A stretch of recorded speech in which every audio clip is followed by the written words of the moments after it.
सभी भक्तों को जय माता दी।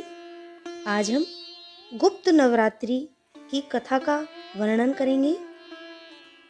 गुप्त नवरात्रि से जुड़ी प्राचीन और प्रामाणिक कथा के अनुसार एक बार ऋषि श्रृंगी भक्तों को दर्शन दे रहे थे।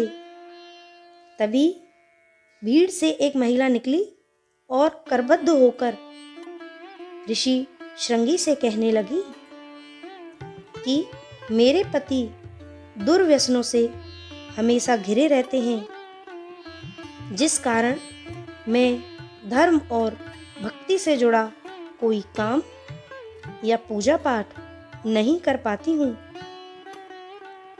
अपने पति के कारण मैं ऋषियों को अन्न तक समर्पित नहीं कर पाती, लेकिन मैं माँ भगवती की सेवा करना चाहती हूँ और चाहती हूँ कि माँ की भक्ति व साधना से मेरे परिवार का जीवन सफल हो सके। ऋषि श्रृंगी माँ भगवती के प्रति महिला के भक्ति भाव से बहुत प्रसन्न हुए। ऋषि ने महिला को इसके लिए एक उपाय भी बताया।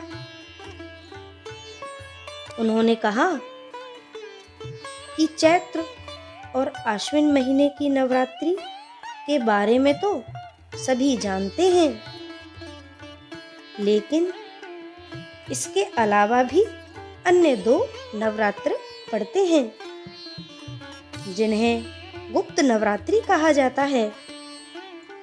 ऋषि ने महिला को बताया कि प्रकट नवरात्रि में माँ दुर्गा के 9 स्वरूपों की उपासना होती है और गुप्त नवरात्रि में 10 महाविद्याओं की साधना का महत्व है।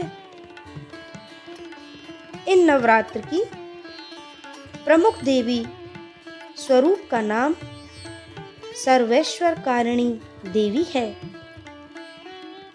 अगर कोई भक्त गुप्त नवरात्रि में माता दुर्गा की पूजा साधना करता है तो उसका जीवन सफल हो जाता है।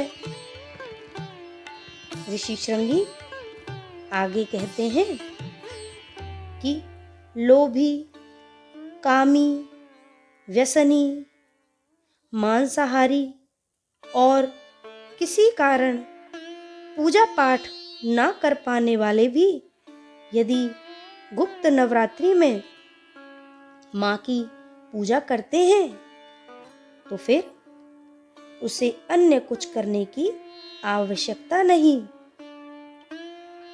ऋषि श्रृंगी के बताए इस उपाय का महिला ने पूर्ण श्रद्धा से पालन किया और गुप्त नवरात्र की पूजा की। महिला की पूजा से माँ प्रसन्न हुई और धीरे धीरे उसके जीवन में परिवर्तन आया। कुछ समय बाद घर पर सुख शांति आ गई और पति भी सही मार्ग पर चलने लगा। इस तरह से गुप्त नवरात्रि की पूजा से महिला का जीवन खिल उठा।